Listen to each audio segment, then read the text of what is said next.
O medo, aquele frio na espinha que precede a escuridão, sempre esteve presente nas profundezas da Romênia. Por gerações, ecoou nas aldeias escondidas entre as florestas densas dos Cárpatos, um medo de algo mais antigo que a própria história. Não era o vampiro elegante, o aristocrata sombrio que conhecemos dos contos modernos. Não, era algo mais visceral, mais aterrorizante. O morto inconstante, que se recusava a permanecer em sua sepultura. Era o Strigoi. Para entender a origem desse pavor, as pessoas se viam forçadas a atos desesperados, profanando túmulos, buscando respostas onde só deveria haver silêncio. Queriam saber por que seus mortos não descansavam. O que os fazia retornar? Muito antes das igrejas cristãs pontilharem as paisagens, muito antes do nome Drácula surgir, as terras que hoje chamamos de Romênia eram habitadas pelos dacianos, um povo valente, como descreveu o historiador grego Heródoto, mas também um povo profundamente ligado à natureza e ao que vinha depois da vida. Para eles, o mundo era animista. Cada árvore, cada rio, cada montanha possuía uma alma, um espírito. A natureza não era apenas um cenário, era uma entidade viva, digna de respeito e, muitas vezes, de temor. Nessa visão de mundo, a alma não tinha um destino final como o céu ou o inferno. Ela permanecia ligada à terra, à família, às memórias deixadas para trás. A morte não era um fim, mas uma transição, uma continuidade. Quando o cristianismo chegou, trouxe consigo novas ideias de paraíso e condenação, mas não conseguiu apagar as crenças antigas. Em vez disso, houve um sincretismo, uma fusão. As antigas verdades se misturaram com as novas, criando um folclore rico e complexo, onde a linha entre o sagrado e o profano, entre a vida e a morte, era sempre tênue. Heródoto nos contou que os dacianos eram a tribo mais valente e justa de todos os trácios. E um dos pilares de sua bravura era a crença na imortalidade. Eles não acreditavam que morriam de verdade. Para eles, a alma apenas passava para outro lugar, para junto de seu profeta e deus lendário, Zalmoxis. Este não era apenas um homem, mas uma figura quase divina que ensinava sobre a continuação da existência após a morte. Essa crença era tão forte que os dacianos praticavam um ritual impressionante. A cada 5 anos, eles escolhiam um mensageiro, o mais corajoso entre eles, para enviar as Almoxes. Este mensageiro era sacrificado, lançado sobre pontas de lanças, para que levasse as mensagens e súplicas do povo ao seu Deus. A intensidade dessa relação com a morte, essa aceitação e até celebração da passagem, deixou um DNA cultural profundo. A ideia de que a alma não abandona o corpo facilmente, de que o morto pode ser forçado a uma jornada ou a um retorno, enraizou-se na psique coletiva.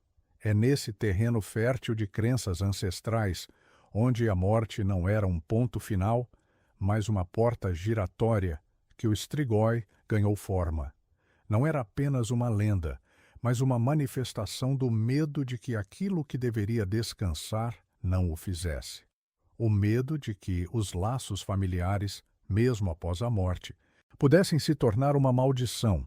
Antes de continuarmos, inscreva-se no canal e diga-nos nos comentários de onde você está assistindo. No folclore rural romeno, a fronteira entre os vivos e os mortos era sempre fina, quase inexistente. Para muitos, o destino de uma pessoa, e se ela se tornaria um Strigoi, era selado muito antes do seu último suspiro, muitas vezes, nas circunstâncias de seu próprio nascimento. Certos sinais, por mais inocentes que parecessem, eram presságios sombrios, marcas que colocavam uma criança sob a sombra da suspeita e da pena, condenando-a a um futuro incerto, talvez como um dos mortos-vivos. Um desses presságios era o que os antigos chamavam de o chamado.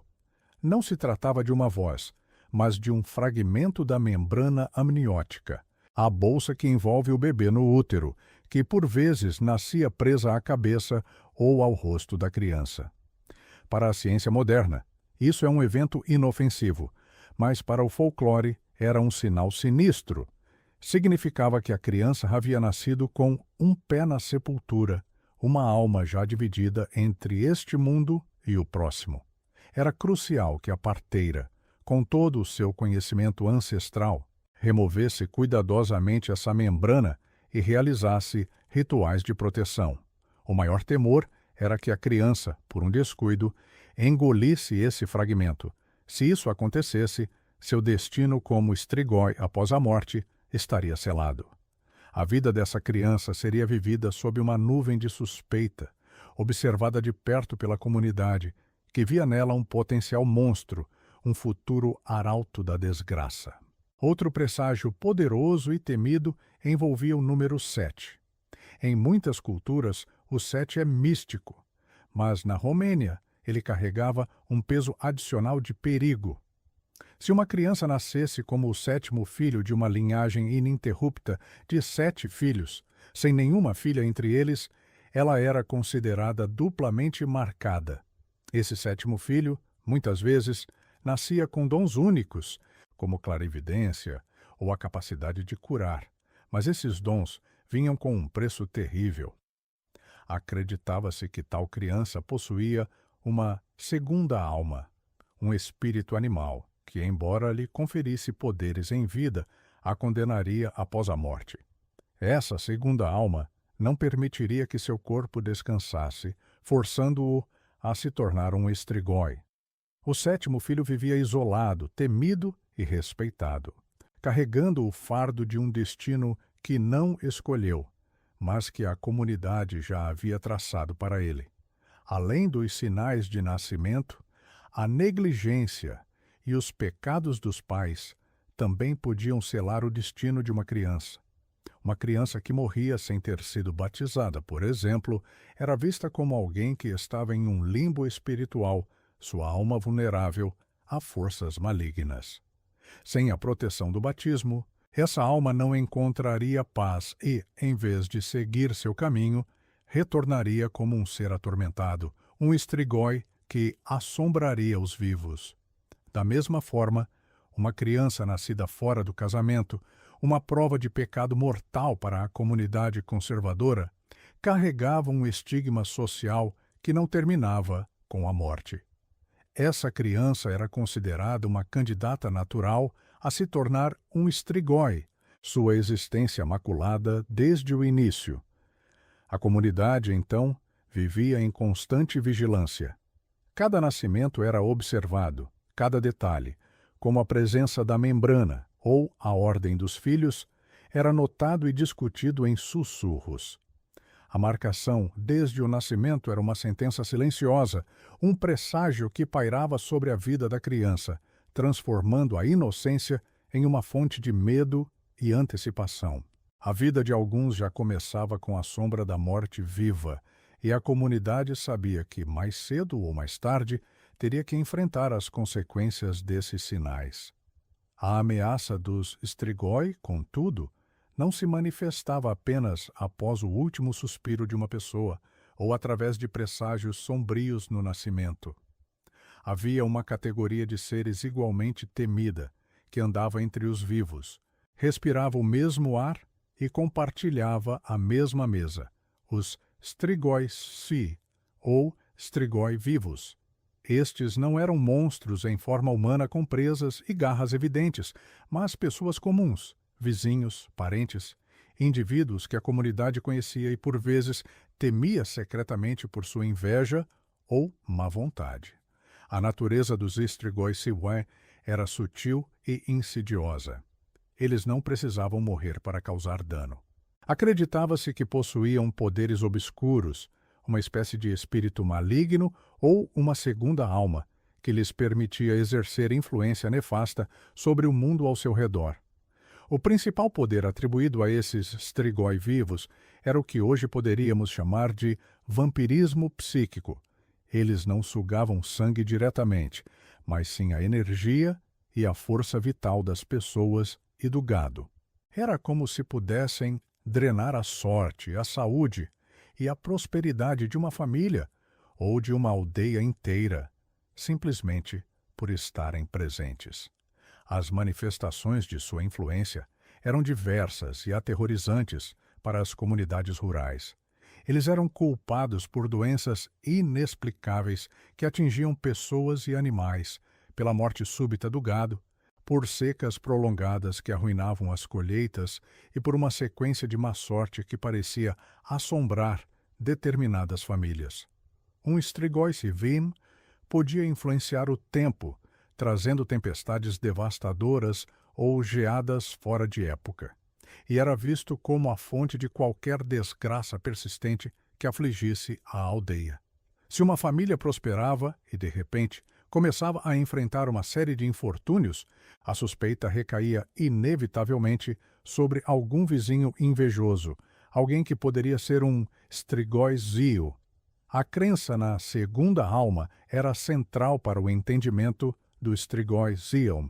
Acreditava-se que, durante o sono, essa alma maligna podia deixar o corpo do indivíduo e vagar livremente pela noite. Essa alma errante era capaz de causar danos diretamente e interagir com outros Strigoi, vivos ou mortos, e até mesmo se transformar. Não era incomum que histórias circulassem sobre um Strigoi Sópio, que, à noite, se transformava em lobo para atacar ovelhas, em gato preto que entrava nas casas para sugar o fôlego dos bebês, ou em cão que latia incessantemente para assustar viajantes. Às vezes, a transformação era ainda mais sutil em insetos como borboletas ou mariposas que pairavam sobre as vítimas, roubando sua vitalidade. Enfrentar um Strigoi Z era particularmente difícil porque eles eram, afinal, pessoas comuns. Não havia um corpo no caixão para exumar ou um túmulo para profanar. A identificação era baseada em suspeitas, em padrões de infortúnio que se seguiam a certas interações ou em sonhos perturbadores que as vítimas tinham. A comunidade vivia em um estado de alerta constante, observando uns aos outros, buscando sinais de que alguém entre eles poderia estar secretamente drenando sua vitalidade. Para se proteger dos Strigoi Si, as pessoas recorriam a uma série de rituais e práticas. Amuletos feitos de alho, arruda ou outras ervas protetoras eram usados no pescoço ou pendurados nas portas das casas. O sal era espalhado em soleiras e janelas, e símbolos religiosos, como cruzes ou ícones, eram colocados em locais estratégicos. Em casos de suspeita mais forte, a comunidade podia recorrer a exorcismos, com a ajuda de padres ou curandeiros, buscando expulsar o espírito maligno do corpo do Strigoi Sarge, ou, pelo menos, neutralizar seus poderes. A vida ao lado de um Strigoi Smalelfi era uma dança constante entre a vizinhança e o medo, onde a prosperidade de um podia ser vista como a ruína de outro, e a inveja se transformava em uma ameaça sobrenatural. A linha entre o mal humano e o mal sobrenatural se esvaía, tornando a vida cotidiana uma provação constante. Apesar da ameaça constante dos Strigoi Seum, que andavam entre os vivos, o verdadeiro terror, a manifestação mais clássica do morto-vivo, era o Strigoi Morte, o Strigoi morto. Estes eram os que haviam passado para o outro lado, mas, por alguma razão, não encontraram o descanso eterno e voltaram para atormentar os vivos. A transformação em um Strigoi Morte não era aleatória. Ela estava ligada a uma série de condições específicas, muitas delas enraizadas nos presságios de nascimento ou nas circunstâncias da morte. Qualquer um dos presságios de nascimento mencionados anteriormente, nascer com o chamado, ser o sétimo filho, não ser batizado ou nascer fora do casamento, já condenava a alma a um destino incerto após a morte, tornando o indivíduo um candidato primário à Strigoi Morte. Mas havia outras maneiras de se tornar uma dessas criaturas. Uma morte violenta ou prematura, por exemplo, Muitas vezes deixava a alma inquieta e incapaz de seguir em frente, forçando-a a retornar ao corpo. O suicídio, um pecado grave em muitas culturas e religiões, era outra via certa para a condenação, transformando o falecido em um vingador atormentado. Além disso, ser vítima de um strigoi, seja vivo ou morto, era uma sentença de morte viva. Acreditava-se que o toque ou a mordida de um strigoi podia infectar a alma da vítima, condenando-a a se levantar novamente após sua própria morte.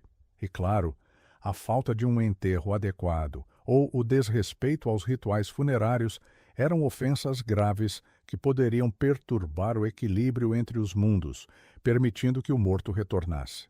Túmulos profanados ou corpos não devidamente preparados eram vistos como convites abertos para o retorno do defunto. Quando um strigoi morte se levantava, suas características físicas e comportamentais eram alarmantes e inconfundíveis.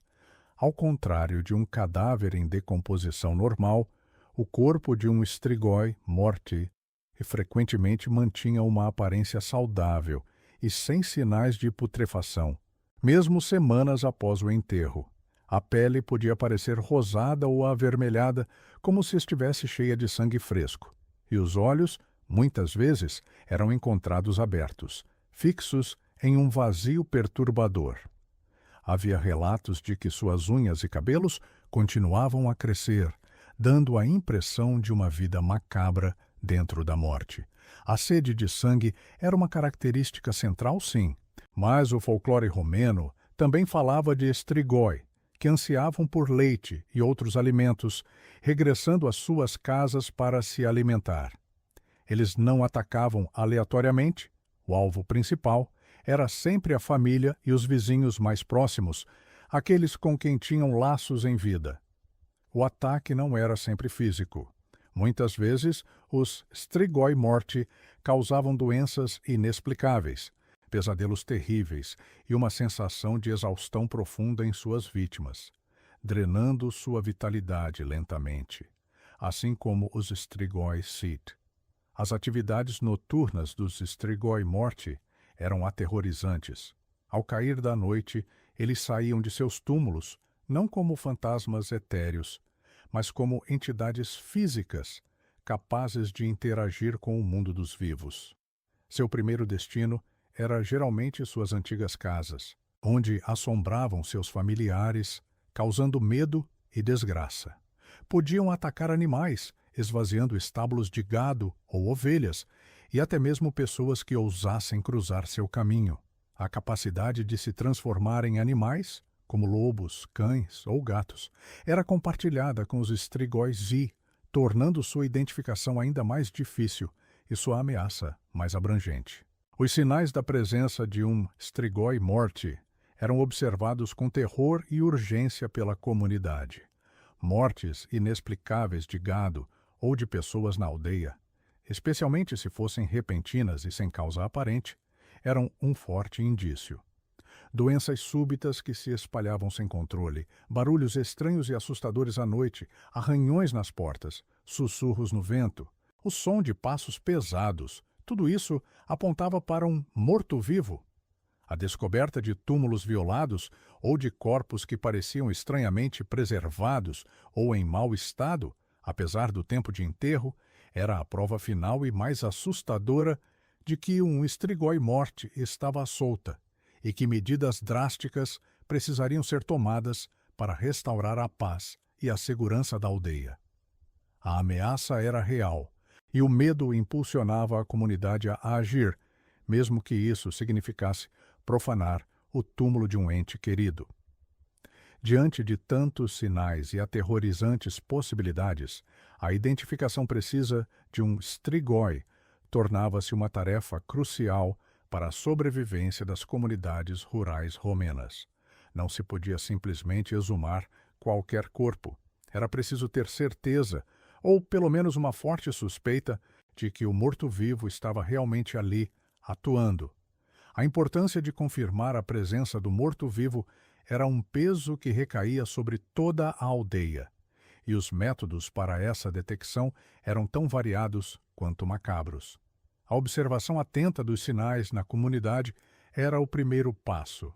Uma série de infortúnios coletivos não era vista como coincidência, mas como evidência de uma causa sobrenatural.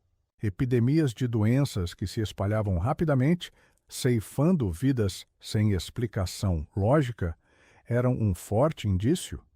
A perda de gado de forma inexplicável, rebanhos inteiros sucumbindo a males desconhecidos ou simplesmente desaparecendo, apontava para a ação de um strigoi. Mortes súbitas e sem motivo aparente entre os aldeões, especialmente aquelas que ocorriam em sequência, criavam um pânico generalizado e direcionavam as suspeitas para o cemitério.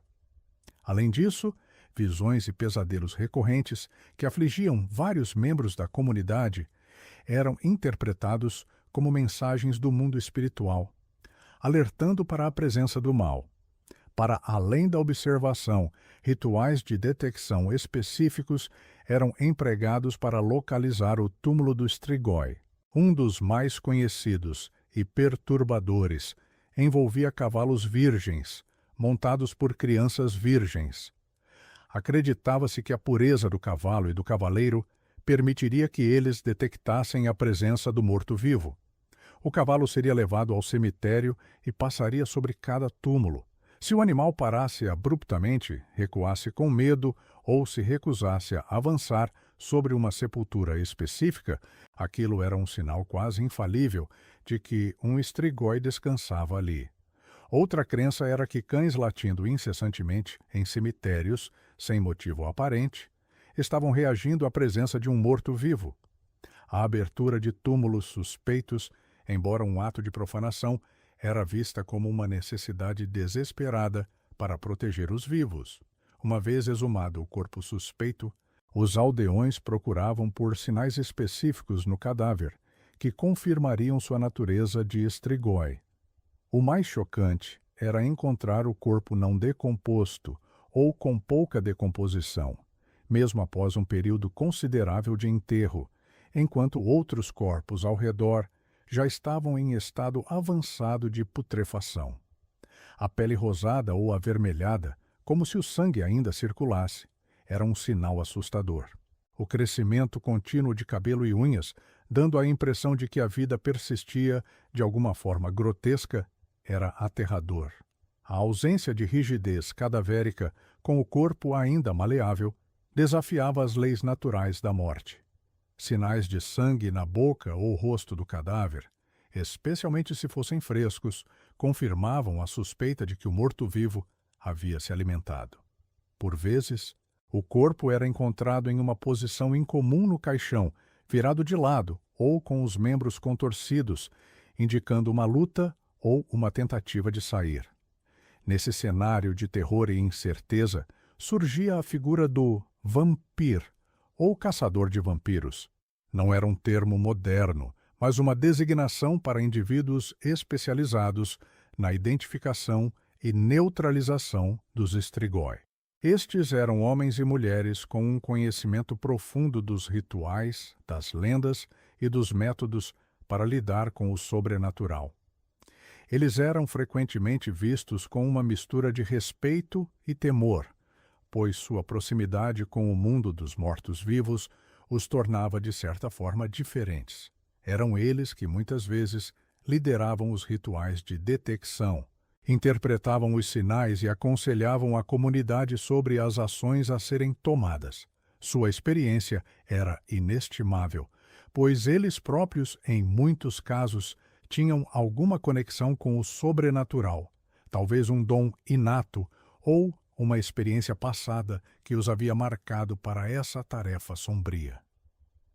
A sua presença trazia um fio de esperança em meio ao desespero, pois eles eram a última linha de defesa contra o temido strigoi. Uma vez que a identificação de um strigoi era confirmada, a comunidade não hesitava.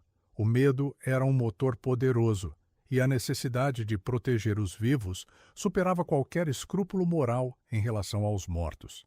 As medidas tomadas para destruir um strigoi eram drásticas, brutais e visavam garantir uma segunda morte, definitiva, para a criatura. Não se tratava apenas de afastar um espírito, mas de aniquilar uma ameaça física que poderia retornar repetidamente. A exumação do corpo era o ato central na neutralização. Após a confirmação, geralmente pelo vampir ou caçador de vampiros, o túmulo era aberto e o cadáver suspeito era trazido à luz do dia, um símbolo de sua impureza e de sua rejeição pelo mundo dos vivos. O que se seguia eram rituais que variavam de região para região na Romênia, mas que compartilhavam um objetivo comum: impedir que o Strigoi voltasse a atormentar os vivos. O método mais comum e difundido era o estacamento do coração. Uma estaca, geralmente feita de madeira de carvalho, freixo ou espinheiro, era cuidadosamente preparada. Essas madeiras não eram escolhidas ao acaso.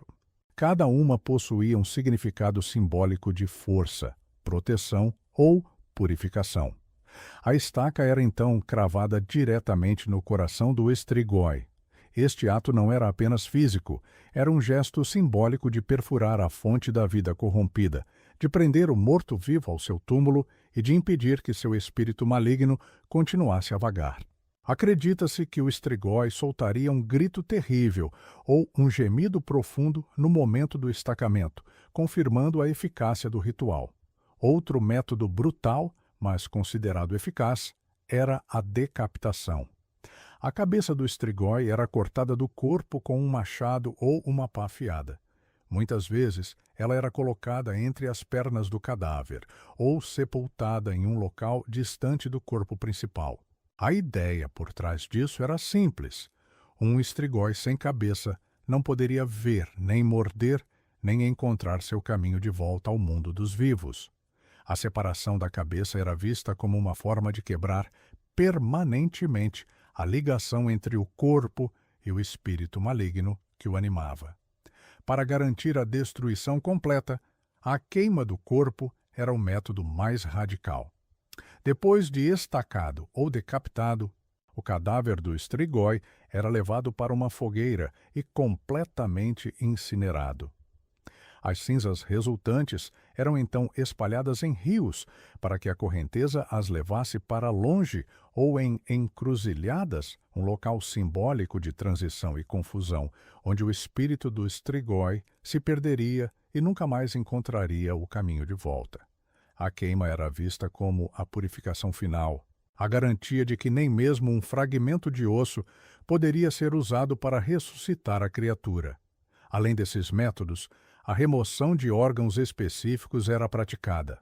O coração e o fígado eram frequentemente extraídos do corpo do Strigoi e queimados separadamente.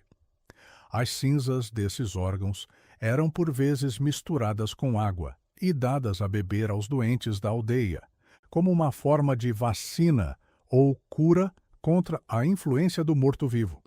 Acreditava-se que a energia do Strigoi, uma vez purificada pelo fogo, poderia ser usada para proteger os vivos.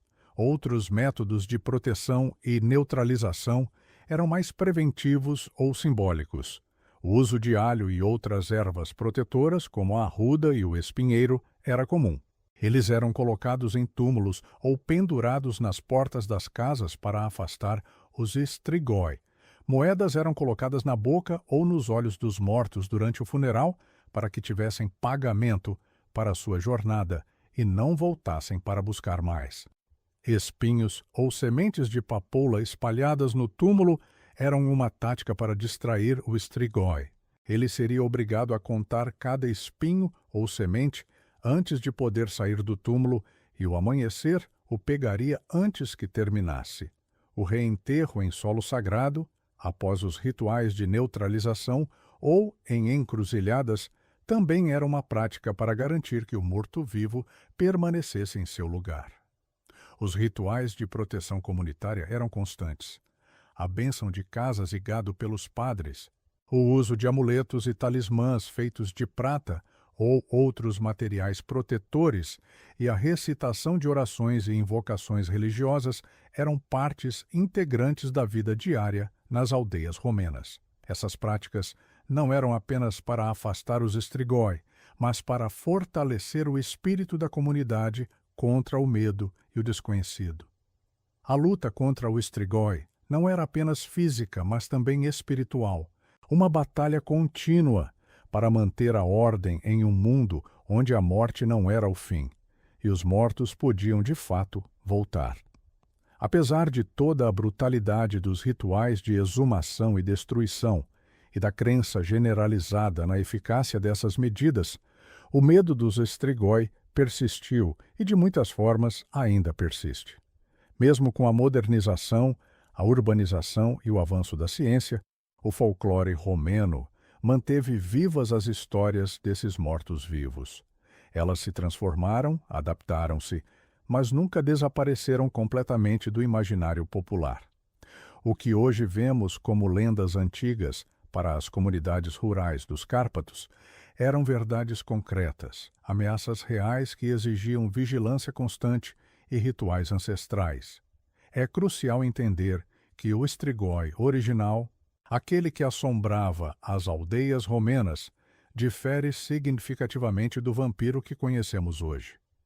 O strigoi era uma criatura enraizada na comunidade, um vizinho, um parente, alguém que havia morrido e, por algum motivo, não conseguia encontrar seu descanso. Ele era menos aristocrático e elegante, e muito mais bruto, visceral e aterrorizante em sua proximidade. Seus ataques não eram para seduzir ou encantar, mas para sugar a vida, trazer doença e desgraça àqueles que uma vez conheceu. Não havia glamour em um strigoi, apenas o horror de ver um ente querido retornar como uma abominação. Essa rica tapeçaria de crenças, no entanto, não ficou restrita às montanhas e vales da Romênia. No século XIX, o escritor irlandês Bram Stoker, mergulhando em volumes de folclore e relatos históricos, encontrou a inspiração para criar sua obra-prima literária. Embora ele nunca tenha visitado a Transilvânia, as descrições dos strigoi, as lendas sobre os mortos-vivos e a figura histórica de Vlad, o Empalador, se fundiram em sua mente. Stoker habilmente incorporou elementos do folclore romeno, misturando-os com a imagem de um nobre sádico e criando o Conde Drácula. O vampiro de Stoker era elegante, sedutor, um aristocrata que vivia em um castelo gótico, muito distante do camponês reanimado e grotesco das lendas romenas. Assim, o strigoi, em sua essência mais sombria, serviu como a raiz, o alicerce para a figura que viria a se tornar o vampiro moderno, um ícone global do terror. A associação com a Transilvânia, antes apenas uma região geográfica, ganhou uma aura mística e aterrorizante graças a essa fusão de elementos históricos e folclóricos. Hoje, o strigoi continua a aparecer na cultura popular contemporânea, muitas vezes como uma tentativa de resgatar as raízes mais sombrias e autênticas do vampirismo. Filmes, livros e séries exploram essa figura, buscando ir além do Drácula glamuroso e revisitando o terror mais primal do morto que se recusa a permanecer morto. Essa redescoberta nos lembra que, antes da imagem romântica do sugador de sangue, existia algo muito mais perturbador. A ideia de que a morte não era um fim, mas uma transição perigosa, e que os laços familiares e comunitários podiam ser quebrados e corrompidos pelo retorno de um ente querido como um monstro. Em última análise, entender o strigoi é mergulhar na complexidade da psique humana diante do desconhecido e da morte. Ele representa o medo da violação da ordem natural, da profanação do sagrado e da incapacidade de controlar o destino final. A história dos strigoi é a história de uma cultura que se recusou a aceitar que a morte era o fim e que buscou, através de rituais e lendas, dar sentido e controle a algo intrinsecamente incontrolável. A ressonância do medo do morto inconstante, do familiar que retorna não para um abraço, mas para sugar a vida, é uma mensagem poderosa. Ela nos lembra da fragilidade da existência, da linha tênue entre a vida e a morte, e da persistência de um folclore que, em sua essência, fala sobre a complexidade da morte e da vida após a morte, um eco ancestral que ainda nos assombra. O Strigoi não é apenas um monstro, é um espelho dos nossos medos mais profundos sobre o que acontece quando a morte não é um adeus, mas apenas um começo diferente e aterrorizante.